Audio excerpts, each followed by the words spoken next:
How's it going, Internet? Adrian here. Apologize for the disheveled look. Quite literally woke up not that long ago. It's a beautiful Saturday morning, and we're kicking off the day here, filming this entire vlog on the iPhone 17 Pro Max. Not that long ago, I picked up the all-new 17 Pro Max alongside the all-new iPhone Air, the lightweight, super thin, super crazy, brand new phone from Apple. And this is the first year I'm going two phones. I'm getting two of the new flagship phones. Trying to do the whole work and personal phone thing. We'll see how long that lasts. But as a part of getting these new phones, and when I do these reviews on an annual basis, I like to obviously put the phone through its paces and put it in real world use. And back in the day, when it comes to content creation, a lot of that would be around the camera quality and me using it for things like my daily vlogs, because the best camera at the end of the day is the one that you have, the one that you use. And our phones have only gotten better and better over time. I mean, this is quite literally shooting in 4K 60 FPS, which in this natural lighting looks spectacular. So I think that it was only fair that this year try to do a vlog of sorts using this camera, seeing how it works. I originally planned like a whole thing to plan around a weekend and content and stuff like that to really put it to paces, but honestly, I'm just going to take you through whatever unravels today. I have a couple errands to run. I'm going to get out of the house, hopefully get a workout in. And otherwise, I'm honestly mostly just going to be here. So, well, nothing too exciting. I figured it can still kind of put the camera through its paces and test it out a bit. Right now, you're hearing the audio from the AirPods Pro 3, but you'll be hearing it through the inbuilt audio a little bit later on. The notable upgrades this year, a lot of it in these 17 Pro lines and just the 17 line in general, was around the front-facing cameras. We're going from 12 megapixels to 18 megapixels. More importantly, you get this new square sensor, which essentially allows you to shoot videos and photos as you would normally, like, when you have to turn the camera like this in landscape. You can do all that now in portrait mode with the new center stage, because it essentially just crops the image out using that square sensor to make it easier, more convenient, and more comfortable. So, we're already using these devices for a lot of stuff. It makes it more, easy and convenient to take a selfie, but it's also going to help out when it comes to vlogging as well. So interested to see how this plays out. Another one of Apple's latest toys that came out and I picked up is the all-new Apple Watch Ultra 3. So gonna also be putting this through its paces in the coming days / weeks. And getting a full review out on that as well. With that in mind, the plan is to get a workout in this morning. So I'm gonna go hit up the gym, get some use out of this Apple Watch, and maybe pick up some food and, most importantly, some caffeine along the way to get started with the day. Testing out the center stage right now. So I'm holding the phone in portrait mode, but it's filming as if it was in landscape, and apparently this is 4K 60, so we'll see how it turns out. So this is one of the other new features, is the dual capture mode that is only on these new iPhones. So you can use your external and your front facing, and this is apparently not something that's just in iOS. It's the new phone specifically, because I believe even the iPhone 16 cannot do this feature. Oh, got a vlogger's dream.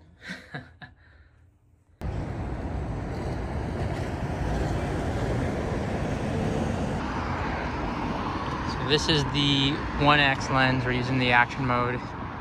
2X, 4X. Really wobbly right now as I'm filming it. And then we'll go 6X. And this is just crazy wobbly, but we're gonna see what action mode does with it. So when you're doing the dual capture, looks like it's filming in 2.8K res and 30 frames, so half the frame rate, and obviously not full 4K, but makes sense since you're utilizing literally both of the cameras. Oh, the light's doing like that thing. Oh, the... Yeah.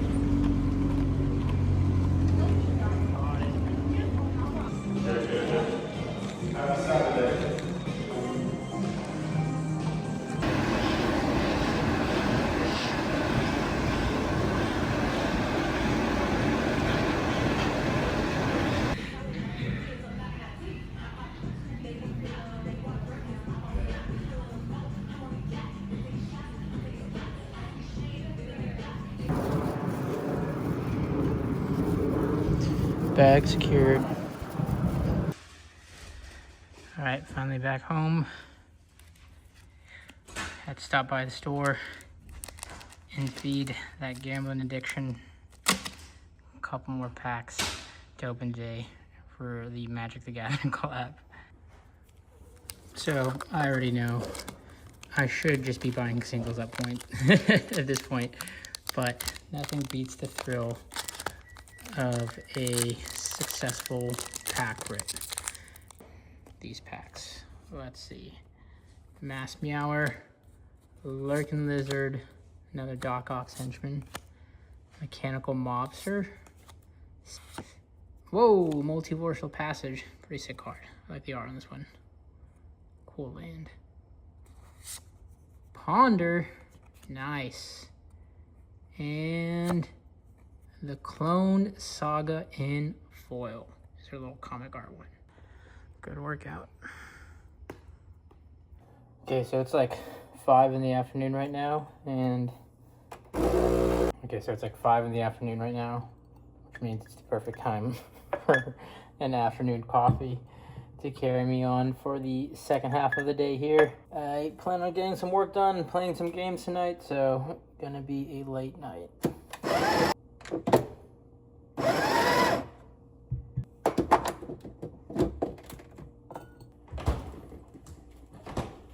I know this isn't Vietnamese iced coffee, but we do have this condensed milk ready to go that I need to use, so I'm just going to toss it in here to add a bit of a sweetener to it.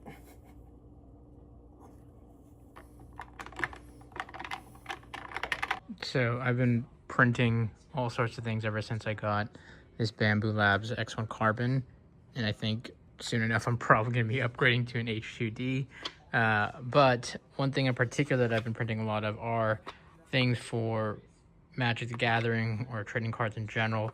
Things I was traditionally just buying, so like things like deck boxes, which you can, pick up anywhere from like 15 to 20 plus bucks.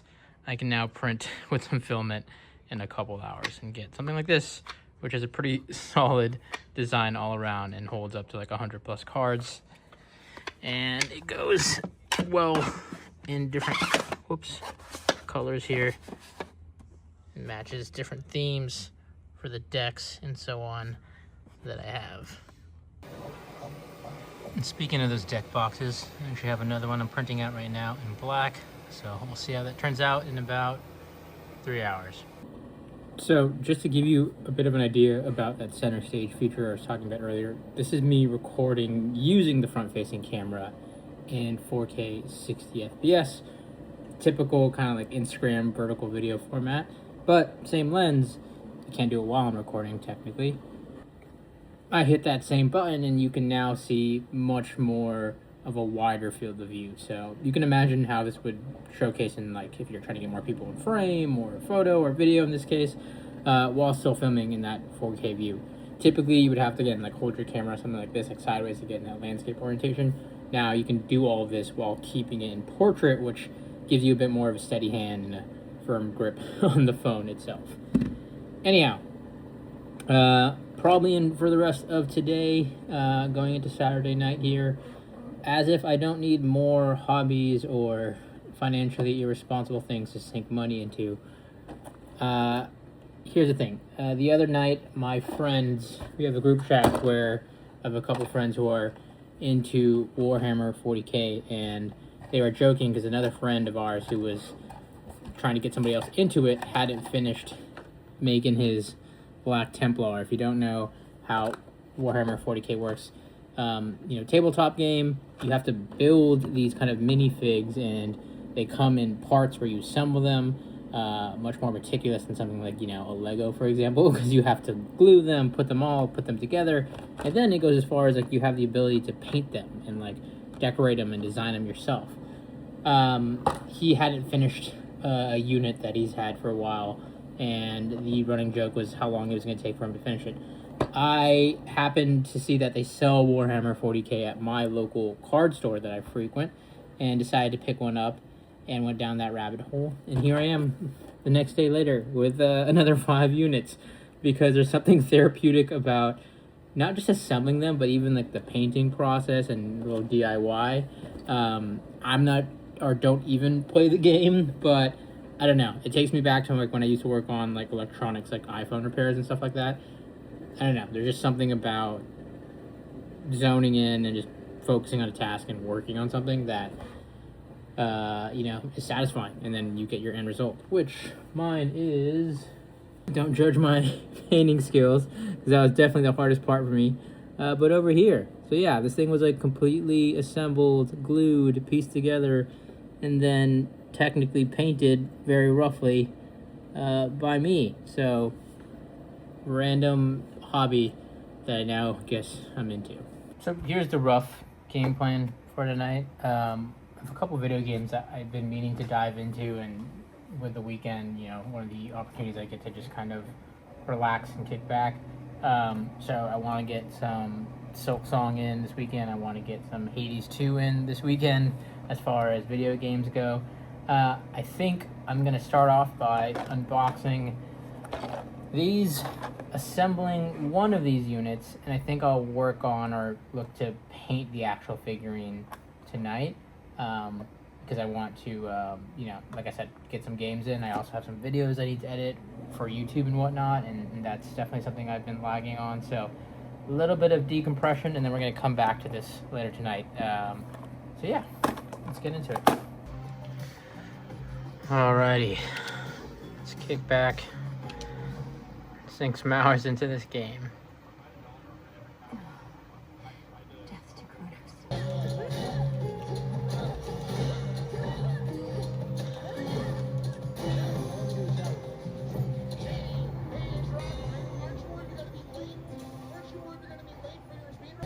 Mistakes have been made by picking this.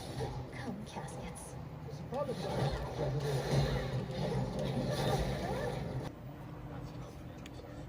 Yeah, I got the skip it. That's too real.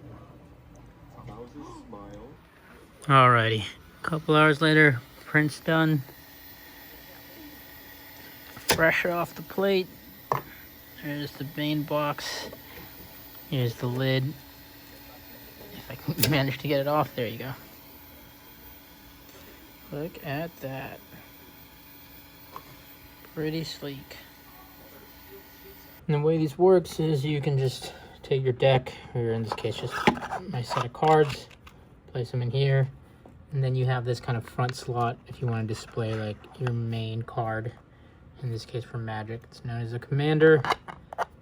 And then you can just slide the top on. Like so. And then it's a cool little display case, which is mainly what I use these for. Okay, so I'm going to test out the dual capture a little bit more here in practicality. I was filming earlier on this, and I forget, because I'm seeing both camera angles, but I'm mainly seeing the external camera, that I forget that I'm on the front-facing camera still. But right now, something else I'm considering or have been thinking about lately is my apartment here, my studio in particular, in my home office. This whole entire bottom floor of this 3-story apartment is like my kind of domain, so to speak. Just renewed for another year. I haven't done a proper tour of this space. You probably see it a lot in the backdrop of videos and so on. But there's always a kind of an iteration, stuff I'm adding, stuff I'm removing. But with the recent renewal of my lease, I've been wanting to just kind of change up the vibes, change up the tones a little bit, get some new furniture in. So my partner and I have been thinking about some furniture we want to get for the place. And in particular, I have some stuff in mind that I want to change up with like different areas of the studio. So while not going too in depth here, I can kind of show you like this whole corner entrance area right here has always been really underutilized. It's an area that used to just have a ton of boxes and stuff stored back there until I recently cleaned it, mostly, as you can see there, about a month ago. But these two desks have just kind of been there just because. This desk right here was meant for this standing desk that I actually got from a neighbor who was just getting rid of it. I was previously using that as a top-down desk, and I probably want to kind of go back to that idea. But in the meantime, I put it here because we got this walking pad as a gift, and we were just kind of using this desk as like a pseudo walking pad slash workout desk thing. This is my partner's old desk that we took from our old apartment years ago that does not get used, as you can clearly see, now just doubles as storage. So I kind of want to clean out this area. It also works out because this is the angle roughly here when I am filming YouTube videos, that you can see the camera right here behind me, is what this sees like at an off angle, and like this stuff here is in the backdrop. So I kind of want to change that up so it's a little bit more aesthetic or visually interesting, and obviously just utilizes the empty space that we have going on here. Don't get me wrong, I love my classic IKEA Calyx shelf here, but I kind of want to change up the vibes. This workbench has worked out really great. I've used this Scatus has gotten a lot of use, as you can see, for my 3D printer and whatnot. I have a PC hooked up here as like a secondary desk.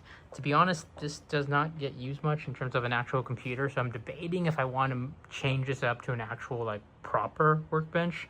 This is that old IKEA Eckenbachen kitchen table, like literally kitchen countertop hack that everybody uses. My main desk is using the same thing.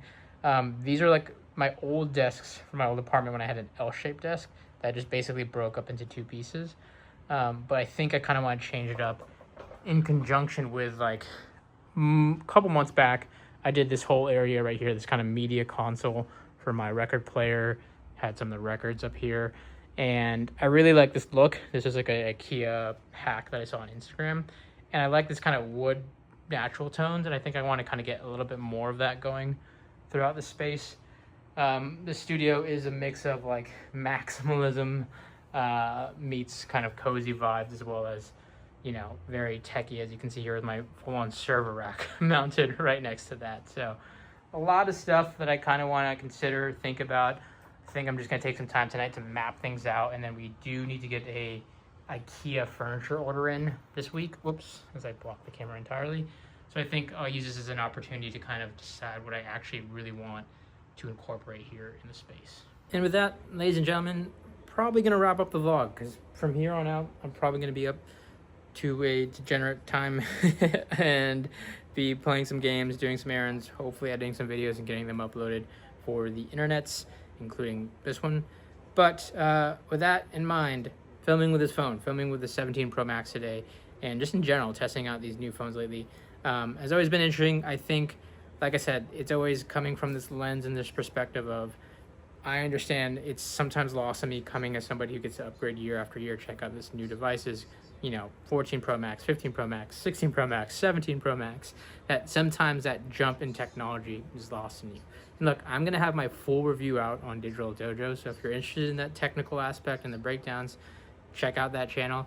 Otherwise, my TLDR, at least so far, best bang per buck, if you are upgrading to the iPhone 17, regardless, you already know you're going to make that jump. Which one should you get? The 17 base model by far is the best bang for buck. It's the best value at its entry-level price point. You're going to get the best of kind of both worlds. Most people do not need this Air, to be honest, and it's going to be for somebody who just truly wants true portability, and that's their number one factor in what they care about. Otherwise, the Pro Max is going to be for those who want the best screen, the best cameras, they want all the fancy lenses, they want all the, you know, vapor chamber aluminum and maybe the colorways that come with that. Otherwise, most people will be fine with the iPhone 17. So hopefully that helps. Hopefully you got to get a sense of the quality that this 17 Pro Max can produce. And look, here's the thing. These cameras have been great. Last year's camera was great. Last year's camera could be a camera that you use for your daily driver, to shoot short films, to do daily vlogs, what have you. This year, it's just, you know, that much more improved with the front-facing cameras, the new dual capture feature, and so on. It's no surprise. I mean, year after year, these cameras are always just kind of getting better incrementally in some form or shape. So no surprise here. But with that, ladies and gentlemen, as always, thanks for watching.